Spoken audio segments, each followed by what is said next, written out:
Over 1 million lives have been lost or wounded, a staggering human toll.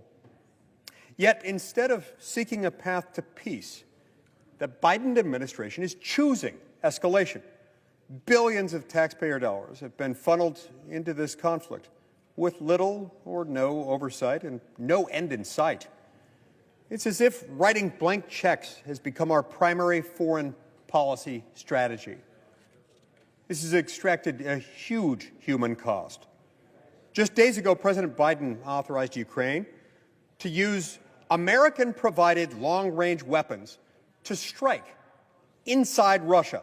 Let me repeat that. We are now enabling attacks using U.S. weaponry inside Russian territory. When I first saw the headline, I didn't believe it. I hoped it was maybe a joke or fake news. It was neither. It was real. Now, this is not a step toward de-escalation. Nothing could be further from that. In fact, this is a dangerous provocation, one that brings the United States perilously, unacceptably close to a direct conflict. Please. Unacceptably close to a direct conflict with a nuclear-armed adversary. In response, Russia has updated its nuclear doctrine, lowering the threshold for the use of nuclear weapons. This, Madam President, is not a game. The rounds are live and flying, and I would add, deadly. The specter of nuclear war is now looming larger than it has in decades. Yet the administration seems undeterred, even willing, as if eager to risk U.S. security for the sake of scoring one last cheap political point against the incoming Trump administration and the American people. Now, in the twilight of its tenure, the Biden administration is quietly attempting to forgive half of Ukraine's economic and aid package from the last supplemental appropriations bill, a whopping $4.7 billion given away for free if President Biden has his way. The American people are being deceived by the Biden administration. Americans were told Ukraine would repay that sum when this bill passed. In fact, that's part of how they got it passed. It was, you might say, a without which not of that bill's passage. Now, they're being stuck with the tab. Now, let's be clear. Forcing the American people to pick up this tab removes an essential point of leverage for the U.S. to bring Ukraine to the negotiating table. It prolongs a bloody war. It drains our own scarce, precious resources and gives Ukraine a freebie we don't extend, even to our closest allies, all without accountability or a strategy that prioritizes America's interests first. But it's worse than that. It does so in a way that puts us in the firing line of a nuclear-armed adversary. Moreover, a significant portion of this sum was allocated to fund the salaries of President Zelensky and Ukrainian bureaucrats. What kind of message does that send? At a time when American families are pinching pennies because we've spent money we don't have, causing us to just print more money, causing every dollar the American people earn to buy less.